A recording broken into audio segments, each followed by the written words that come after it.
qui sont ces avantages-là. 8 avantages que la résurrection nous apporte dans la vie. La résurrection de Jésus-Christ. Et aujourd'hui, pour ceux qui suivent, je vais parler de ce thème en 2 parties. Aujourd'hui, nous allons voir la première partie et par la grâce du Seigneur, prochainement, nous allons voir la deuxième partie de ce message. Voilà, ici, l'apôtre s'adresse au peuple de Dieu. Il s'adresse à l'église de Corinthe dans cette expression claire que je vous rappelle. Quand on parle d'un rappel, ce qui veut dire il s'agit de quelque chose qu'on a déjà à discuter ou à parler. Donc ici l'apôtre revient pour dire aux Corinthiens, souvenez-vous de ce que je vous ai dit. Dans le temps qu'il avait passé avec ce peuple, il avait pris le temps de pouvoir leur enseigner sur la résurrection de Jésus. Ainsi, il vient faire appel pour leur dire, je viens vous rappeler l'évangile que je vous ai annoncé. L'évangile que je vous ai annoncé dans lequel vous avez persévéré. Alléluia. Donc l'apôtre croyait que cet évangile qu'il leur a annoncé était l'évangile vrai. Et il voulait les interpeller pour pouvoir encore les amener à croire et à continuer à saisir la pensée qu'il leur avait communiquée sur la résurrection de Jésus-Christ. Oui, cet évangile qui a fait qu'ils soient sauvés, comme il dit lui-même, si réellement ils avaient reçu au terme tel qu'il l'avait prêché, enseigné. Sinon, ce peuple aurait cru en vain. Oui, nous n'avons pas croire en vain. Notre foi ne peut pas être vaine, car si vous regardez, vous entendez les passages que nous avons lus, vous comprendrez que Paul veut tout simplement insinuer que Jésus-Christ est réellement ressuscité. Et si Jésus est ressuscité, c'est qu'on peut bien parler de la résurrection des morts. Ce qui veut dire, nous qui sommes chrétiens et qui croyons, nous devons aussi croire que la résurrection de Jésus-Christ est pour nous. Et alors, nous aussi, nous allons ressusciter. Alléluia. La résurrection au dernier jour, quand le Seigneur reviendra. Nous serons ressuscités pour revêtir un corps nouveau afin de les rencontrer dans les airs et vivre la gloire éternelle. Et ceux-là qui sont morts, déjà, qui nous ont précédés, vont être ressuscités aussi. Alléluia. Et l'apôtre veut faire comprendre au peuple de Dieu, à l'église de Corinthe, que si vous ne croyez pas à la résurrection des morts, c'est que votre foi ou notre foi est vaine. Cela veut dire que ça ne sert à rien que nous puissions parler encore de Jésus ou de la résurrection. Parce que si nous sommes chrétiens, c'est parce qu'il y a quelqu'un qui a donné sa vie, qui est mort et qui est ressuscité. Et par là, nous avons ce privilège d'être enfants de Dieu et d'occuper une place auprès du Père. Parce que la finalité de la vie chrétienne, bien aimé, c'est quoi? La finalité de la vie chrétienne, c'est de pouvoir rencontrer un jour le Seigneur et vivre éternellement auprès de lui. Alléluia. C'est la finalité de la vie chrétienne, c'est de croire qu'après cette vie, après la mort, il y a une vie. Au-delà de cette vie, dans ce monde, il y a une vie qui nous attend. Et cette vie n'est ailleurs qu'en Christ Jésus. Raison pour laquelle, pour accéder à cette vie, Christ lui-même devait ressusciter pour que nous aussi, par lui, nous soyons ressuscités afin de vivre la vie nouvelle. Et voilà, bien aimé, j'aimerais vous parler de ces avantages ou de cet apport de la résurrection. Parce que la résurrection de Jésus est là. Parce que c'est constaté.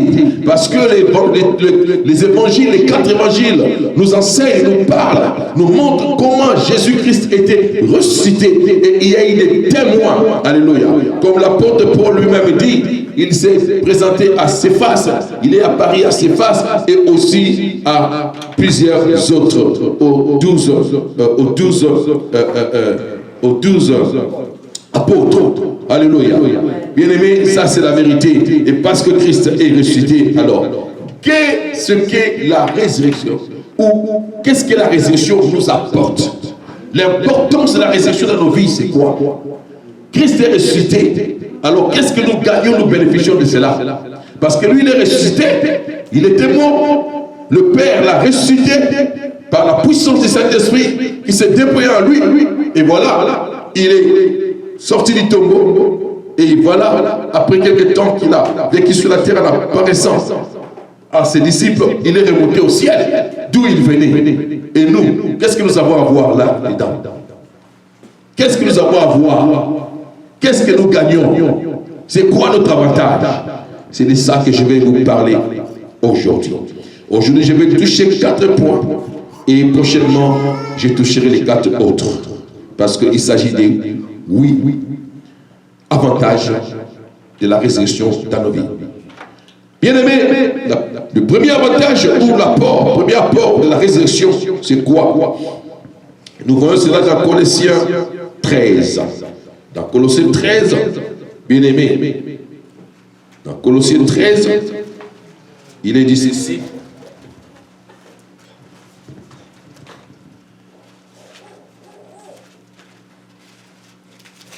Dans Colossiens 13, Colossiens 2, 13, écoutez ce qui est dit. Vous qui étiez morts par vos offenses et par les circoncisions de votre chair, il vous a rendu à la vie avec lui, en nous faisant grâce pour toutes nos offenses. Et il y a aussi Éphésiens 2, 5, 6. Donc, premier avantage, c'est quoi? Premier avantage, c'est que la résurrection de Jésus nous rend vivants. Amen. Alléluia. Donc, le fait que Christ est mort et ressuscité fait que nous aussi, nous puissions être vivants. J'aime bien cette pensée dans Éphésiens, où c'est bien explicité dans Éphésiens 2, verset Éphésiens 2, verset 5 au verset 6. Il est dit ceci. Nous qui étions morts par nos offenses, nous a rendus vivants avec Christ. Donc, Dieu nous a rendus vivants avec Christ. Si vous remontez au verset 4, pour bien une meilleure compréhension, mais Dieu, qui est riche en miséricorde à cause du grand amour dont il nous a aimés, nous qui étions morts par nos offenses, nous a rendus vivants avec Christ. Alléluia. C'est par grâce que vous êtes sauvés. Donc Dieu nous a rendus vivants avec Christ. Et au verset 6, il dit quoi? Il nous a ressuscités ensemble et nous a fait asseoir ensemble dans le lieu céleste en Jésus-Christ. Donc l'amour de Dieu et sa miséricorde, Dieu par son amour et sa miséricorde, il a fait que nous aussi nous puissions être ressuscités par la mort de Jésus. Jésus-Christ, en étant dans les sépulcres, et lorsqu'il est sorti ces jours-là, bien aimé, il n'était pas ressuscité seul, il était ressuscité avec tous ceux qui croient en lui. Cela veut dire même toi aujourd'hui, qui n'a pas encore crié en Jésus, s'il arrive que tu l'acceptes comme Seigneur et Sauveur, et l'Esprit du Seigneur vient habiter en toi, sache que ton esprit aussi connaîtra la résurrection, ton esprit vivra. Alléluia. Ici je parle d'abord de la première résurrection, celle de l'esprit. Avant la résurrection, lorsque le Seigneur reviendra pour que même les morts en Christ puissent ressusciter et que nous qui serions vivants, nous soyons transformés en éclat d'œil pour les rencontrer. Il s'agit de la résurrection de ton esprit, parce que l'esprit de l'homme était mort, séparé de Dieu à cause du péché. Mais quand Christ est mort, il a donné sa vie, il a répandu son sang, cela a racheté l'homme par l'amour et la miséricorde de Dieu, et ainsi l'esprit de l'homme est ressuscité. Laisse-moi te dire que tu es rendu vivant, tu n'es plus un mort. Alléluia. Ici, il ne s'agit pas de la mort physique, mais il s'agit de la mort spirituelle. Mais laisse-moi te dire, il y a beaucoup de personnes qui vivent, qui paraissent être en bonne santé, qui sont en forme, qui ont des biens, des moyens, qui ont des grandes positions dans ce monde, alors que ce sont des cadavres, ce sont des morts aux yeux de Dieu. Pourquoi? Parce que leur esprit est encore condamné et ils sont encore sous la malédiction du péché. Voilà pourquoi Christ veut que tu puisses croire en lui, afin que tu sors de cette malédiction et que ton esprit vive. C'est ça le premier avantage, bien aimé. que la résurrection de Christ nous apporte. On ne pouvait pas vivre dans la présence du Père. Parce que ce qui doit vivre dans la présence du Père, ce n'est pas le physique. Ce n'est pas ce corps, mais c'est l'esprit. Parce que Dieu lui-même est esprit. Et comme il est esprit, c'est par l'esprit que nous communiquons avec lui. Voilà pourquoi nous devons connaître la résurrection de notre esprit. Et raison pour laquelle le Seigneur nous a ressuscités avec lui. Et il nous a fait asseoir dans le lieu céleste en Jésus-Christ. Cela veut dire là où il y a Christ, notre esprit se présente là, dans la présence de Dieu. Alléluia. C'est ça, bien-aimé. La résurrection nous a rendus vivants. Tu dois savoir que tu es vivant. Même quand tu mourras, alléluia. Voilà pourquoi Jésus dit, celui qui boira de mon sang, qui mangera de ma chair, il ne mourra point. Tant bien même qu'il sera mort, il vivra. C'est comme ça que le mort en Christ ne meurt pas, mais il dort. Parce que leur esprit vivent dans la présence du Seigneur. Alléluia. Et deuxième avantage, bien aimé, c'est que la résurrection fait de nous. C'est que la résurrection de Jésus-Christ apporte dans nos vies. Le deuxième avantage, c'est que la résurrection fait de nous des êtres ou des hommes, des êtres spirituels, comme Jésus lui-même. Amen. Alléluia. Bien aimé, tout homme, toute créature n'est pas un être spirituel. Toute créature de Dieu est un être naturel. Alléluia. Et ceux-là qui sont appelés des êtres spirituels, ce sont ceux-là qui sont devenus enfants de Dieu. Ce sont ceux-là qui sont nés de nouveau. Ce sont ceux-là qui ont Christ dans leur vie. Et le fait d'avoir Christ dans sa vie, et quel Christ? Christ ressuscité. Ces personnes deviennent des êtres spirituels ou des êtres surnaturels. Comme Jésus lui-même, des naturels que nous étions, nous sommes devenus des êtres spirituels. Cette vérité, bien aimée, nous la trouvons dans 1 Corinthiens 15, verset 45. Oui.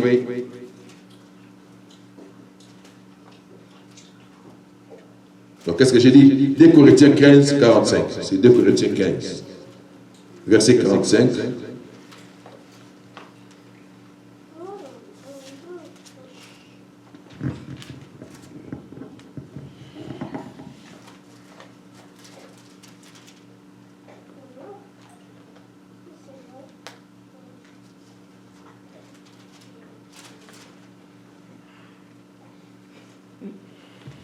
Oh, excusez-moi. C'est plutôt 1 Corinthiens 15. J'étais dans les bons. 1 Corinthiens 15, 45. 1 Corinthiens 15, verset 45. Écoutez. C'est pourquoi il est écrit, le premier Adam, le premier homme, Adam, devait une âme vivante. Le dernier Adam est devenu un esprit vivifiant. Mais ce qui est spirituel n'est pas le premier. Oh my God. C'est ce qui est naturel qui est le premier. Ce qui est spirituel vient ensuite. Le premier homme tiré de la terre est terrestre. Le second homme est du ciel. Tel est le terrestre, tels sont aussi les terrestres. Et tel est le céleste, tels sont aussi les célestes. Alléluia.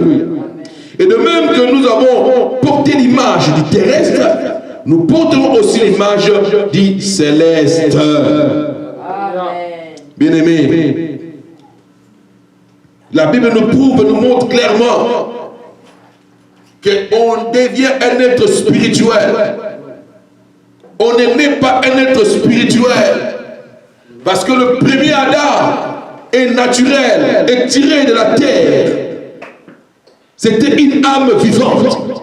La Bible nous montre comment Dieu a créé l'homme. Au commencement, il a pris de l'argile, il a donné une forme. Et l'homme était inerte.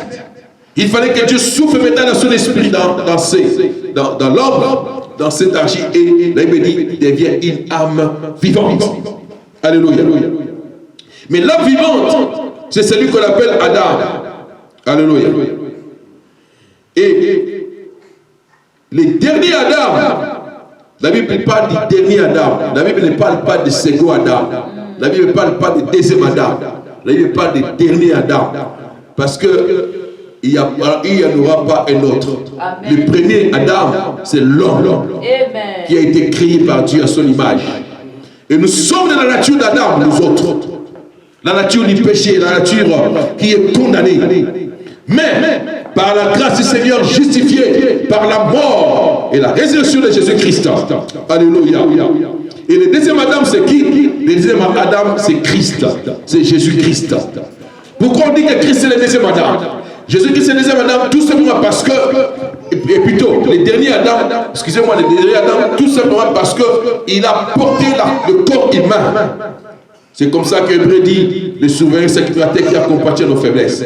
Il a pris la chair humaine, il est venu dans le monde, mais sans péché. Il s'est fait homme afin de pouvoir payer le prix pour la justice de Dieu. C'est pourquoi on dit le second Adam. Tout simplement parce qu'il a pris aussi le corps humain. Mais lui, il n'a pas péché.